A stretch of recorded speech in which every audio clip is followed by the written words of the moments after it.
بسم اللہ والصلاة والسلام علی رسول اللہ، اما بعد۔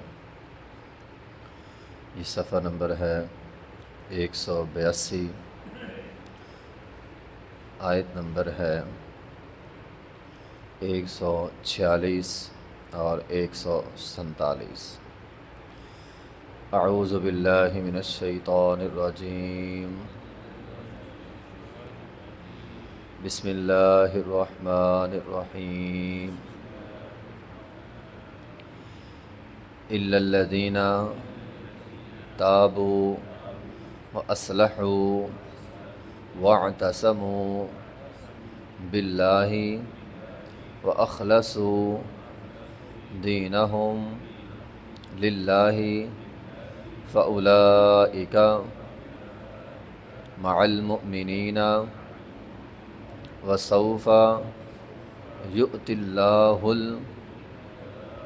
المؤمنین اجرا عظیما ما یفعل اللہ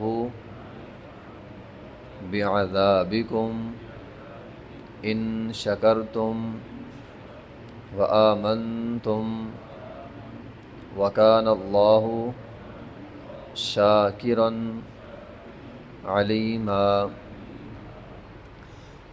الا الذین، مگر وہ لوگ، تابوا، جنہوں نے توبہ کی، واصلحوا، اور اصلاح کی، واعتصموا باللہ، اللہ کی رسی کو مضبوطی سے تھام لیا، واخلصوا دینہم للہ، اور اپنے دین کو خالص کر لیا اللہ کے لیے، فاولئک مع المؤمنین، یہی لوگ مومنوں کے ساتھ ہوں گے، فسوف یؤت اللہ المؤمنین، ان قریب اللہ عطا کرے گا مومنوں کو اجرا عظیما، بہت بڑا اجر، ما یفعل اللہ بعذابکم، کیا کرے گا اللہ تعالیٰ تم کو عذاب دے کر، ان شکرتم وآمنتم، اگر تم شکر ادا کرنے والے بن جاؤ اور ایمان لانے والے بن جاؤ، وکان اللہ شاکرا علیما، اور اللہ تعالیٰ شکر کی قدر کرنے والا ہے، اللہ تعالیٰ قدردان ہے، علیمہ اور جاننے والا ہے۔ پیچھے ہم نے ایک بات پڑھی تھی کہ ان الذین آمنوا ثم کفروا ثم آمنوا ثم کفروا، وہ لوگ جو ایمان لاتے ہیں پھر منافق، پھر کافر، پھر ایمان، پھر کافر، پھر ایمان۔ وہاں بھی اللہ تعالیٰ نے فرمایا تھا لم یکن اللہ لیغفر لہم، ایسے لوگوں کی میں کبھی بھی توبہ قبول نہیں کروں گا۔ اس کی وجہ اس آیت کے اندر بیان ہوئی ہے۔ وجہ یہ ہے کہ پہلی بات، یا تو وہ لوگ توبہ کرتے نہیں ہیں، اگر کرتے ہیں تو توبہ کی شرائط پر عمل نہیں کرتے۔ توبہ کی شرائط کیا ہے وہ اس آیت کے اندر بیان ہوئی ہے۔ اللہ تعالیٰ فرماتے ہیں الا الذین تابوا، ایک مقام پہ ہے توبۃ نصوحا، جب بھی توبہ کرو پکی توبہ کرو۔ اب پکی توبہ کے اندر کیا کیا چیزیں ضروری ہیں؟ نمبر 1، تابو، توبہ کرنا ہے۔ توبہ کیا ہے؟ اللہ کے سامنے اپنے گناہ کا اعتراف کرنا کہ اے اللہ یہ گناہ میں نے کیا ہے، اعتراف ضروری ہے۔ نمبر 2، وَأَصْلَحُوا، اصلحوا کہتے ہیں کہ جو آپ نے گناہ کیا ہے اس سے جو نقصان ہوا ہے، یا کسی پر مثال کے طور پر آپ نے الزام لگا دیا تھا، اب وہ بدنام ہو گیا، تو قرآن کیا کہتا ہے وَأَصْلَحُوا، اس کی اصلاح بھی کرنی ہے۔ اب لوگوں کو بتلانا نہیں بھی یہ بات میں نے جھوٹ بولی تھی، یہ بندہ ٹھیک ہے، تو جس کی عزت آپ نے اچھالی تھی اس کی عزت کو بحال کروانا تابو کے اندر شامل ہے، وَأَصْلَحُوا کے اندر شامل ہے۔ تو اصلاح بھی کرنی ہے، توبہ بھی کرنی ہے، اور اپنے گناہ کو چھوڑنا بھی ہے، اور گناہ سے ہونے والا نقصان جو ہے ممکن حد تک کوشش کرنی ہے اس کی اصلاح بھی ہو جائے۔ وَاعْتَصَمُوا بِاللَّهِ، نمبر 3 ہے اللہ کی رسی کو مضبوطی سے تھامنا ہے، یعنی اب عزم کرنا ہے کہ اب میں دین کے اوپر آؤں گا۔ مثال کے طور پر پہلے بندہ نمازی نہیں تھا، اب اس نے توبہ کر لی، اب وہ 5 وقت کی پکی نمازیں پڑھنے کا عزم کرے، وَاعْتَصَمُوا بِاللَّهِ، اللہ کی رسی کو مضبوطی سے تھام لے کہ آج کے بعد میں دین پر چلوں گا، دین کا راستہ نہیں چھوڑوں گا۔ اچھا جی، آگے نمبر 4 ہے وَأَخْلَصُوا دِينَهُمْ لِلَّهِ، اب دین پر چلنے کا عزم تو اس نے کر لیا، نماز پڑھنے کا عزم تو اس نے کر لیا، اب اس کے اندر اخلاص بھی پیدا کرنا ہے، تو اخلاص بھی ساتھ ضروری ہے۔ فَأُولَٰئِکَ مَعَ الْمُؤْمِنِینَ، نمبر 5، یہی لوگ مومنوں کے ساتھ ہوں گے، یعنی کل قیامت کے دن۔ تو اس کے لیے ضروری ہے پہلے آپ دنیا میں مومنوں کے ساتھ ہوں، یعنی توبہ کی یہ 5ویں شرط یہ ہے کہ آپ بری صحبت چھوڑ دیں، نیک لوگوں کے ساتھ اٹھا کریں بیٹھا کریں۔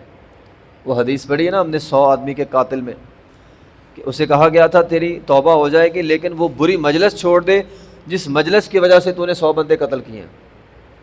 تو گویا یہ 5 چیزیں ہیں، تابو، اعتراف جرم کرنا ہے، وہ اصلاح کرنی ہے، واعتصموا باللہ، نیکی کا عزم کرنا ہے، وہ اخلصوا دینہم للہ، اور اپنی عبادت کے اندر اخلاص پیدا کرنا ہے، اپنی عبادت میں اخلاص پیدا کرنا ہے۔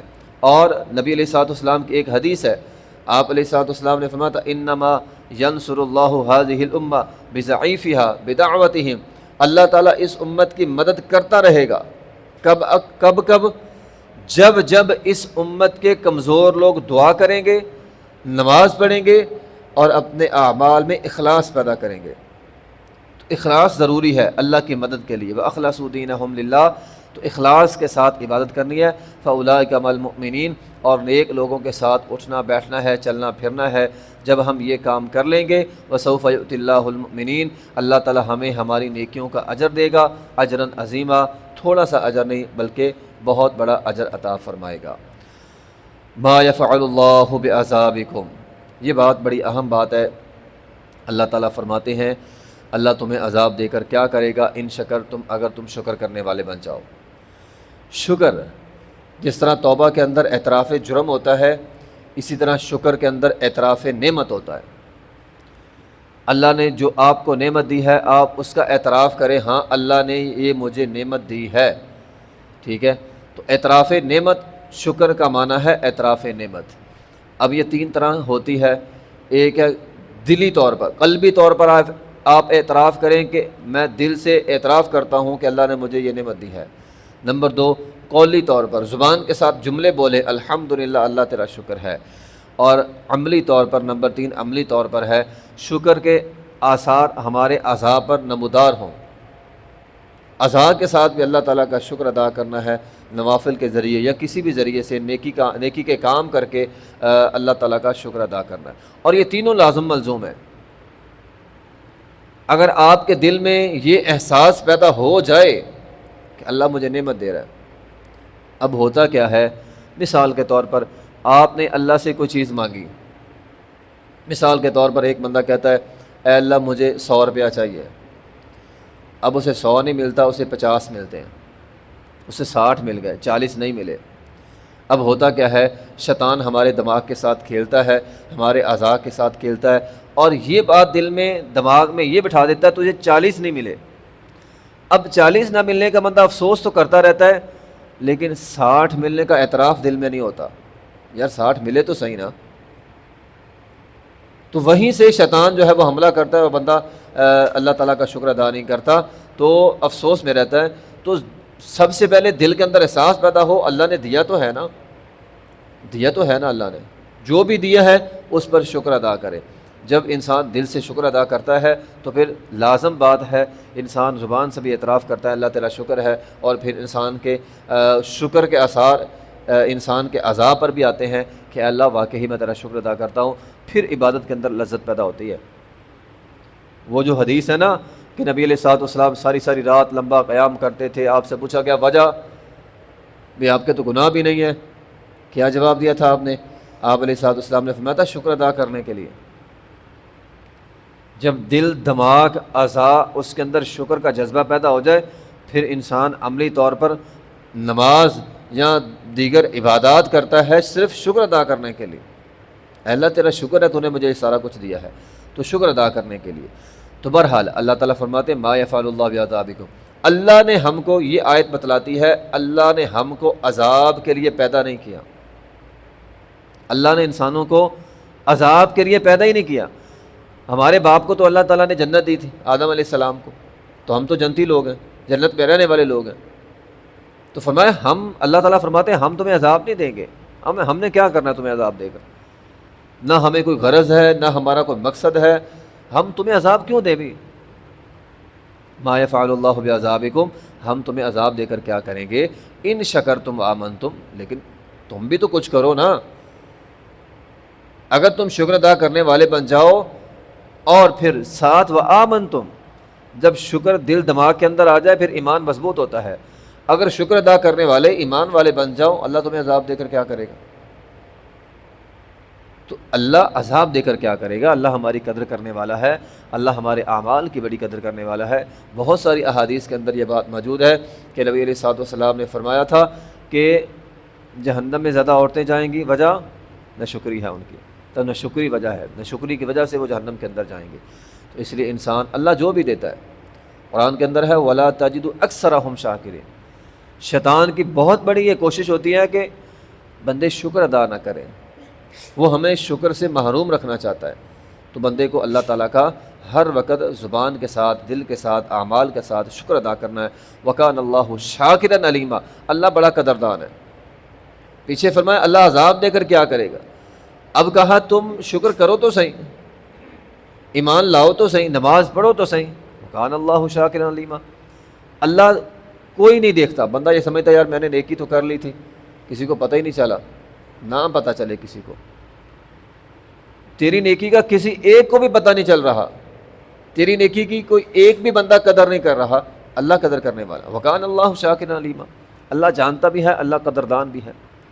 تو یہ اعمال ہیں جن سے انسان کا عذاب دور ہوتا ہے۔ مثال کے طور پر شکر ہے، اسی طرح احادیث سے ثابت ہے دعا ہے، اسی طرح استغفار ہے، صدقہ ہے۔ نبی علیہ الصلوۃ والسلام نے فرمایا تھا اے عورتوں کی جماعت صدقہ کیا کرو، میں نے جہنم میں سب سے زیادہ عورتیں دیکھی ہیں، صدقہ کیا کرو۔ تو صدقہ کرو تاکہ جہنم سے بچ جاؤ۔ اور اسی طرح آپ نے ان کو فرمایا تھا تمہاری ناشکری اور تمہارا صدقہ نہ کرنا یہ وجہ بن جائے گی عورتوں کے جہنم میں زیادہ جانے کی۔ مرد عموماً صدقہ کرتے ہیں، خواتین صدقہ نہیں کرتی، تو آپ علیہ الصلوۃ والسلام نے انہیں بطور خاص یہ نصیحت کی تھی۔ تو بہرحال شکر کا جذبہ ہو، ایمان ہو، تو اللہ انشاءاللہ ہمیں جہنم کے اندر نہیں پھینکے گا۔ وآخر دعوانا الحمدللہ رب العالمین۔